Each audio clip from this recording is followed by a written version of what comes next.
तो है everyone, good morning. कैसे हैं आप लोग? उम्मीद करता हूँ बढ़िया से होंगे। तो मैं भी फार्म पे पहुँचने ही वाला हूँ और मैं भी ठीक हूँ। लगभग 2-3 दिन से अपडेट नहीं हुआ था। बहुत सारे लोग कमेंट कर रहे थे कि भैया आपका अपडेट नहीं आया। तो हम अपने फार्म के जस्ट बगल में पहुँच गया हूँ और बारिश काफ़ी 2 दिन से हो रहा था। बढ़िया बारिश हुई। बहुत दिन से इंतजार भी था बारिश का, बारिश नहीं हुई थी। तो यहाँ पे आप देख पा रहे हैं पूरा हरा चारा हमारा भीग गया है। काट कर खिला रहे हैं हम लोग हरा चारा। किसी तरह का कोई दिक्कत नहीं, फार्म पे यहाँ पहुँच गया। और बकरा यहाँ पे आप देख सकते हैं कहाँ पे पहुँचा हुआ है। तो फार्म पे पहुंच गया और बकरे को भगा दिया यहाँ से। और यहाँ पे आप देख सकते हैं हमारी सभी गाय आपको देखने के लिए मिल रही है। इसमें एक कम देखने मिल रहा होगा, जो हमारी गाय कमज़ोर थी उस गाय को हमने बेच दिया। काफ़ी मतलब बोल सकते हैं कि परेशान करके रखी थी। बहुत सारे हम लोग इलाज करवा रहे थे लेकिन सही नहीं हो पा रही थी। उसका डिस्चार्ज वाला प्रॉब्लम सही नहीं हो रहा था और बहुत सारे डॉक्टरों से बात किया तो डॉक्टर साहब का कहना ये था कि उसको मिनरल ज़्यादा दीजिए। मिनरल ज़्यादा हम लोग देते थे, जब हम लोग उसको खिलाते थे तो खाना छोड़ देती थी, कभी बढ़िया खाती थी, कभी प्रॉब्लम समझ में नहीं आ रहा था और दूध भी उसका बिल्कुल ख़त्म हो चुका था। तो और कोई रास्ता नहीं था बेचने के अलावा, कितना हम लोग पाल सकते थे। तो इसमें से 2 गाय और सेल करने के लिए है। यहाँ पे आप देख पा रहे हैं जो लास्ट में ये दोनों गाय को हम लोग बेचेंगे। यहाँ पे आपको क्लियर देखने मिल रहा होगा, ये ना तो प्रेग्नेंट है। सेकंड टाइम जो सेकंड वाली देख पा रहे हैं राइट हैंड में ब्लैक वाली, उसको हमने इंसेमिनेशन किया था लेकिन इसका भी कोई कंफर्म नहीं है कि प्रेग्नेंट है नहीं है। और जस्ट बगल वाले में देख पा रहे हैं उसका जो कहरती है आवाज़ जो आता है वो अभी तक बिल्कुल ख़त्म नहीं हुआ है। बहुत सारा कोशिश किए है, जैसा कि हमने बताया था पिछले वीडियो में कि कहरने का जो आवाज़ आ रहा था इसका तो सही हो गया था कुछ दिन तक। जब हमने इंजेक्शन वगैरह एक डॉक्टर साहब ने बताया था वो इंजेक्शन लगाया उसके बाद सही हो गया था, फिर उससे स्टार्ट हो गया लेकिन पहले से कुछ कम है। ये भी एक प्रॉब्लम ही है। और अभी इसको हमने धुलैया भी करवाया, उसके बाद भी दोबारा हीट में नहीं आई है और इंसेमिनेशन भी नहीं हुआ है। दोनों के अंदर दूध भी है समथिंग 8 केजी के करीब में होगा। तो ये समझ में नहीं आ रहा है कुछ। मुझे ऐसा लग रहा है कि कुछ बेचने के अलावा और कोई चारा नहीं होगा। और यहाँ पे आप जो गाय देख पा रहे हैं बीच वाली गाय, इसको हमने इंसेमिनेशन किया है, दोबारा हीट में नहीं आई है। और बाकी दोनों हीट में, बाकी उस तरफ की जो गाय है वो दोनों साइड वाली, जैसे ये वाली या उस साइड वाली, दोनों हीट में अभी तक आई नहीं है। बछड़ी की बात की जाए तो बछड़ी जो हम लोग दोनों बछड़ियों को सीमेंट लगा चुके हैं। यहाँ पे आप जो सामने देख पा रहे हैं, बाकी उस तरफ की जो भी बछड़ियाँ, उस तरफ की बछड़ी भी हिट में नहीं आई है। बुटन की बच्ची की आज शादी है और आज वो काम पे आया है। 2 दिन से छुट्टी पे था, आज काम पे आया है। और सुबह सुबह एक्चुअली उनकी वाइफ भेज दी कि जाइए गोबर साफ कर दीजिएगा, नहा धोआ कर आ जाइए। एक्चुअली आज रात में शादी होगी और घर पे भी ये रह नहीं रहे थे, भागा हुआ रह रहे थे। मतलब समझ सकते हैं कि थोड़ा सा माइंड डिस्टर्ब होने की वजह से इनका कुछ काम नहीं। उनके अमाउंट की बात की जाए तो यार 2-4 दिन से आप देख ही रहे हो हिंदुस्तान का हाल, पता नहीं क्या हो रहा है। वो लड़ाई झगड़ा हर जगह, कभी कुछ, कभी इंडिया बंद, कभी कुछ। इस वजह से हम लोग बैंक गए नहीं। आज कोशिश किया जाएगा कि आज प्रिंट करवाया जाए ताकि आप लोगों को बता सकूं। तो बहुत सारे लोग सोच रहे होंगे यार एजाज भाई आप जितनी भी गाय खरीदे आपने सक्सेस नहीं हुआ, कुछ ना कुछ प्रॉब्लम आता गया और उसके बाद आपको बेचने की ज़रूरत पड़ गई। तो यार ये प्रॉब्लम सबके साथ हो सकता है। अगर आप भी फार्मिंग कर रहे हैं तो आपके साथ भी ये प्रॉब्लम हो सकता है कि आप नई गाय, अच्छी गाय खरीद रहे हो और वो गाय सक्सेस नहीं हो रहा हो। जैसे कि हम लोग 4-5 गाय अभी तक के लगभग 15-20 गाय खरीदे होंगे। जैसे सामने आप शीतल देख पा रहे हैं, शीतल भी हम लोग का खरीदा हुआ है। और ये आगे ये वाली गाय जिससे हम लोग 2-2 बच्चा ले चुके हैं। एक इससे भी 2 बच्चा लिए, इससे भी 2 बच्चा ले लिए। और भी जो हमारे पास थी, लक्ष्मी थी और एक लक्ष्मी थी ऐसा जो देसी गाय थी ऐसा, जिससे हमने 2-2, 3-3 बच्चा लिया है। लेकिन जो और बाकी गाय आई, जैसे यहाँ पे आप जो देख पा रहे हैं सामने औरंगाबाद, जो लगभग 5-6 महीने से इधर वाली जो गाय आई है, 5-6 महीने के अंदर जो हम लोग खरीदा था, इनमें से यार पता नहीं क्या हुआ, कोई भी मतलब ज़्यादातर गाय खराब हुई। जैसे कि बहुत सारे लोग सोच रहे थे कि यार भैया आप अपना सींग वाली गाय के बारे में बताइए। तो यार वो एक्चुअली वो हमारे फार्म पे एक्सपायर कर गई थी। हम लोग हिम्मत नहीं थी इतनी कि आप लोगों को बता सकूं। थोड़ा प्रॉब्लम हमारा भी कुछ था जब, लेकिन बीते हुए बात को बताना क्या है यार, नहीं अच्छा लग रहा था बोलने में, बहुत ज़्यादा माइंड डिस्टर्ब था। ऐसा सोचा नहीं था कि बताना पड़ेगा, लेकिन आप लोग बहुत ज़्यादा कमेंट किए, बहुत सारे लोग ने बोला कि आप इतना सारे लोग पूछ रहे हैं फिर भी आप बता नहीं रहे कि सींग वाली गाय क्या हुई। तो यार वो एक्सपायर कर गई, क्या बता सके, कुछ समझ में नहीं आया। एक बैग ऐसा हो गया, मौका ही नहीं दी। छोड़िए उसको, मज़ा नहीं आ रहा है। फिर जो यहाँ पे आपको और भी जो गाय थी हमारे पास, तो कुछ ना कुछ प्रॉब्लम आ रहा था, जैसे कि प्रेग्नेंट नहीं होना, हीट में नहीं आना। लेकिन जो हम लोग एक बार गाय लाए और एक बार प्रेग्नेंट हो गई, दोबारा बच्चा दे दी, उसको हम लोग समझ गए थे कि ये क्या खाती है, कैसे रहना चाहती है। जैसे कि शीतल की बात की जाए तो ये हमारे पास लगभग दूसरे बार बच्चा दी है और एक बार हम लोग खरीद कर लाए, यानी 2 साल लगभग कंप्लीट हुआ हमारे फार्म पे। उस गाय को 1 साल हमारे पास कंप्लीट हुआ हमारे फार्म पे। तो ये क्या है, हम लोग इसको समझ गए, हमको ये समझ गया, तो प्रॉब्लम नहीं आ रहा है। जैसे इन बच्चियों की बात की जाए तो हम लोग इनको समझ गए हैं, ये हमको समझ रहा है। तो हमारा प्लान यही है कि गाय नहीं खरीद कर बछिया को खरीदा जाए, या फिर बछिया जो हमारे पास है इसको पाल कर फार्मिंग की जाए, तो बिल्कुल ईजी है।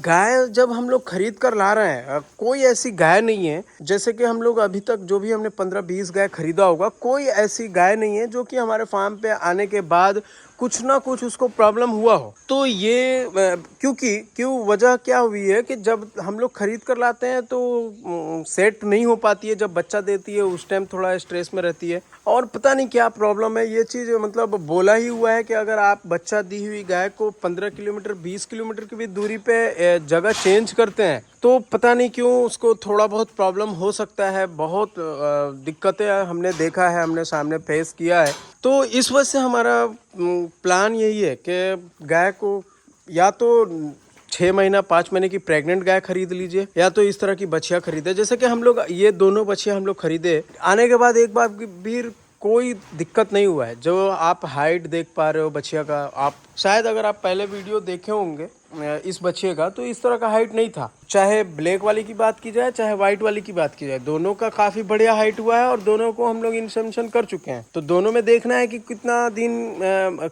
प्रेग्नेंट कंफर्म करती है नहीं करती है, कितने दोबारा सीमेन लगाना होगा। ये मतलब एक ऐसा बोल सकते हैं कि ये हमारे यहाँ एक रुक सा गई, थम गई, और हम लोग इसको पहचान गए, ये हमको पहचान गई, और हमारा जो भी दिक्कत था ये ख़त्म हुआ। हम लोग क्यों यार, एक्चुअली डेयरी फार्मिंग आज से मैं समझता हूँ जितने भी नए लोग करते हैं, मुझे जहाँ तक मैं कांटेक्ट में जिनके हूँ, जहाँ तक जो भी नए करता है यार, गाय लाने के बाद सबसे पहले तो गाय बढ़िया मिलती नहीं है।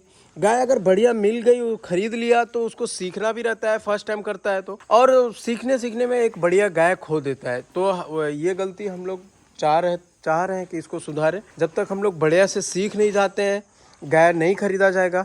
और जो हमारी बछड़ी है इसको इंशाल्लाह तैयार करेंगे, बहुत बढ़िया तैयार करेंगे, और जितना बढ़िया तैयार होगा और उसको फिर मिल्क में लाएंगे। थोड़ा हमारे यहाँ प्रॉब्लम एक चीज़ और है कि अगर हम लोग बढ़िया फार्मिंग करते हैं या गाय खरीद भी लेते हैं, और गाय खरीद कर दूध ज़्यादा हम लोग कर भी लेते हैं, तो प्रॉब्लम हमारे साथ क्या फेस करना पड़ रहा है, देख रहे थे हम लोग कि दूध का रेट सही नहीं मिल रहा है। आप बहुत सारे लोगों ने बोला था कि भैया मार्केटिंग शुरू कीजिए। यार जैसा कि मैंने बताया था कि आप लोगों को कि मार्केटिंग जैसे हम लोग किए थे तो प्रॉब्लम आया था, 40 से 50 लीटर प्लस बिकता नहीं था, उसके वजह से एक आदमी रखना पड़ता था। होटल में भी हमने सेट किया था, होटल वाले का 1-2 नखरा रहता था कि आज इतना रुपए का दूध, आज ये फैट कम है आया है, इतना छेना फटा है। तो डेयरी फार्मिंग अगर बड़े लेवल पे करना है तो यार बिना किसी डेयरी में दूध दिए आप सक्सेस नहीं हो पाएंगे।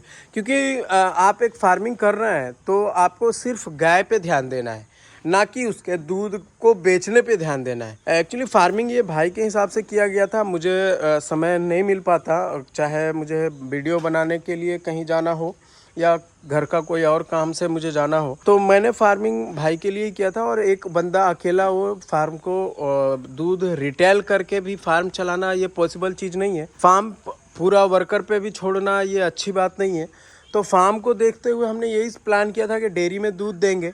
जब हमने डेयरी में दूध स्टार्ट किया तो ये फीड का इतना महंगाया बढ़ता चला गया। जब हमारा 22 रुपये 20 रुपये केजी दूध का रेट दाना का कॉस्ट पड़ता था, हार्डली 24 रुपये तक जब हमारा कॉस्ट पड़ता था, तब ही दूध का रेट हम लोगों को 25, 26, 27 रुपये तक मिलता था। जब हमारा दूध का रेट 30 रुपये हुआ, लगभग 30 रुपये जो रेट 4-5 रुपये बढ़ाया था डेयरी ने लगभग 1-2 साल में, तो दाने का दाम जो है वो लगभग 30 से 32 रुपया पहुंच गया, यानी कि कुल मिलाकर लगभग वही हो गया। तो डेयरी में हमने फायदे का सोच कर किया था, लेकिन अभी तक डेयरी का रेट का कुछ हिसाब किताब नहीं बन रहा है। और गुजरात डेयरी, एक भाई ने व्हाट्सअप किया था मुझे कि गुजरात डेयरी शायद इसी जून या जुलाई के कुछ फर्स्ट वीक से दूध का रेट और बढ़ा रही है गुजरात के अंदर।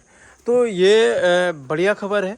इस चीज़ को हमारे बिहार के, हमारे झारखंड के या फिर और कोई भी राज्य में जहाँ पे दूध का रेट कम है, उनको, उनके गवर्नमेंट को, उनकी डेयरियाँ को सोचना चाहिए कि अगर आज के इस माहौल में, इस महंगाई में, अगर आप दूध मात्र किसान से 30 रुपये 32 रुपये फैट पे ही, मिनिमम अमाउंट जो 35 रुपये हमने बोला है, 3080 दूध का 35 रुपये मिनिमम अमाउंट रखा जाए, अगर इसको इतना, अगर फीड का दाम इतने पे रुका हुआ रहता है तो 35 में परवड़ेगा। अगर फीड का दाम और महंगा होता है तो 35 में भी नहीं परवड़ने वाला है।